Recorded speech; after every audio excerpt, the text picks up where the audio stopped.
जय माता दी दोस्तों। स्वागत है आपका हमारे YouTube चैनल पर। आज मैं आपको इस वीडियो में सुनाऊंगी बृहस्पतिवार की पौराणिक व्रत कथा। गुरुवार व्रत करने से बृहस्पति देवता प्रसन्न होते हैं। यह व्रत अत्यंत फलदायी है। अग्नि पुराण के अनुसार अनुराधा नक्षत्र युक्त गुरुवार से आरंभ करके 7 गुरुवार व्रत करने से बृहस्पति ग्रह की हर पीड़ा से मुक्ति मिलती है। तो आइए करते हैं बृहस्पतिवार की व्रत कथा प्रारंभ। प्राचीन समय की बात है। एक नगर में एक बड़ा व्यापारी रहता था। वह जहाजों में माल लदवाकर दूसरे देशों में भेजा करता था। वह जिस प्रकार अधिक धन कमाता था, उसी प्रकार जी खोलकर दान भी करता था। परंतु उसकी पत्नी अत्यंत कंजूस थी। वह किसी को एक दमड़ी भी देने नहीं देती थी। एक बार सेठ जब दूसरे देश व्यापार करने गया, तो पीछे से बृहस्पति देव ने साधु वेश में उसकी पत्नी से भिक्षा मांगी। व्यापारी की पत्नी बृहस्पति देव से बोली, हे साधु महाराज, मैं इस दान और पुण्य से तंग आ गई हूँ। आप कोई ऐसा उपाय बताएं जिससे मेरा सारा धन नष्ट हो जाए और मैं आराम से रह सकूं। मैं यह धन लुटता हुआ नहीं देख सकती। बृहस्पति देव ने कहा, हे देवी, तुम बड़ी विचित्र हो। संतान और धन से कोई दुखी होता है? अगर अधिक धन है तो इसे शुभ कार्यों में लगाओ। कुंवारी कन्याओं का विवाह कराओ, विद्यालय और बागीचों का निर्माण कराओ। ऐसे पुण्य कार्य से तुम्हारा लोक परलोक सार्थक हो सकता है। परंतु साधु की इन बातों से व्यापारी की पत्नी को खुशी नहीं हुई। उसने कहा, मुझे ऐसे धन की आवश्यकता नहीं है जिसे मैं दान दूं। तब बृहस्पति देव बोले, "य- यदि तुम्हारी ऐसी इच्छा है तो तुम एक उपाय करना। 7 बृहस्पतिवार घर को गोबर से लीपना, अपने केशों को पीली मिट्टी से धोना, केशों को धोते समय स्नान करना, व्यापारी से हजामत बनाने को कहना, भोजन में मांस मदिरा खाना, कपड़े अपने घर धोना। ऐसा करने से तुम्हारा सारा धन नष्ट हो जाएगा।" इतना कहकर बृहस्पति देव अंतर्ध्यान हो गए। व्यापारी की पत्नी ने बृहस्पति देव के कहे अनुसार 7 बृहस्पतिवार वैसा ही करने का निश्चय किया। केवल 3 बृहस्पतिवार बीते थे कि उसकी समस्त धन संपत्ति नष्ट हो गई और वह परलोक सिधार गई। जब व्यापारी वापस आया तो उसने देखा कि इसका सब कुछ नष्ट हो चुका है। उस व्यापारी ने अपनी पुत्री को सांत्वना दी और दूसरे नगर में जाकर बस गया। वहां वह जंगल से लकड़ी काटकर लाता और शहर में बेचता। इस तरह वह अपना जीवन व्यतीत करने लगा। एक दिन उसकी पुत्री ने दही खाने की इच्छा प्रकट की, लेकिन व्यापारी के पास दही खरीदने के पैसे नहीं थे। वह अपनी पुत्री को आश्वासन देकर जंगल में लकड़ी काटने चला गया। वहां एक वृक्ष के नीचे बैठ अपनी पूर्व दशा पर विचार कर रोने लगा। उस दिन बृहस्पतिवार था। तभी वहां बृहस्पति देव साधु के रूप में सेठ के पास आए और बोले, हे मनुष्य, तू इस जंगल में किस चिंता में बैठा है? तब व्यापारी बोला, हे महाराज, आप सब कुछ जानते हैं। इतना कहकर व्यापारी अपनी कहानी सुनाकर रो पड़ा। बृहस्पति देव बोले, देखो बेटा, तुम्हारी पत्नी ने बृहस्पति देव का अपमान किया था, इसी कारण तुम्हारा यह हाल हुआ है। लेकिन अब तुम किसी प्रकार की चिंता मत करो।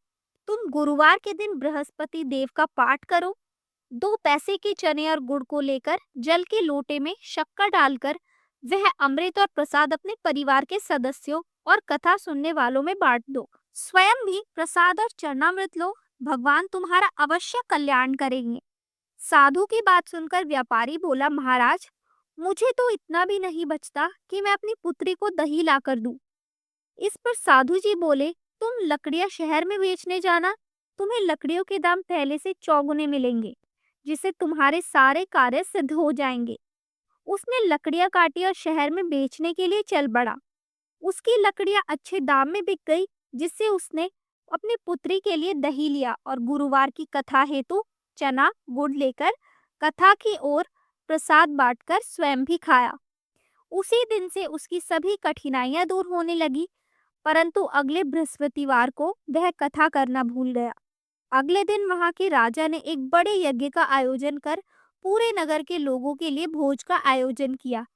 राजा की आज्ञा अनुसार पूरा नगर राजा के महल में भोज करने लग गए। लेकिन व्यापारी व उसकी पुत्री तनिक विलंब से पहुंचे, अतः उन दोनों को राजा ने महल में ले जाकर भोजन कराया। जब वे दोनों लौटकर आए तब रानी ने देखा कि उसकी खूंटी पर टंगा हार गायब है। रानी को व्यापारी और उसकी पुत्री पर संदेह हुआ कि उसका हार उन दोनों ने ही चुराया है। राजा की आज्ञा से उन दोनों को कारावास की कोठरी में कैद कर दिया गया। कैद में पड़कर दोनों अत्यंत दुखी हुए। वहां उन्होंने बृहस्पति देवता का स्मरण किया। बृहस्पति देव ने प्रकट होकर व्यापारी को उसकी भूल का आभास कराया और उन्हें सलाह दी कि गुरुवार के दिन कैद खाने के दरवाजे पर तुम्हें 2 पैसे मिलेंगे। उनसे तुम चने और मुनक्का मंगवाकर विधि पूर्वक बृहस्पति देवता का पूजन करना।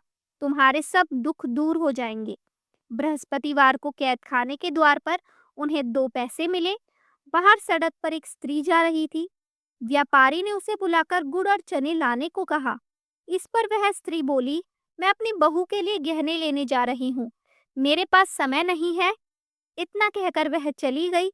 थोड़ी देर बाद वहां से एक और स्त्री निकली। व्यापारी ने उसे बुलाकर कहा कि हे बहन, मुझे बृहस्पतिवार की कथा करनी है, तुम मुझे 2 पैसे का गुड़ चना ला दो। बृहस्पति देव का नाम सुनकर वह स्त्री बोली, भाई, मैं तुम्हें अभी गुड़ चना लाकर देती हूँ।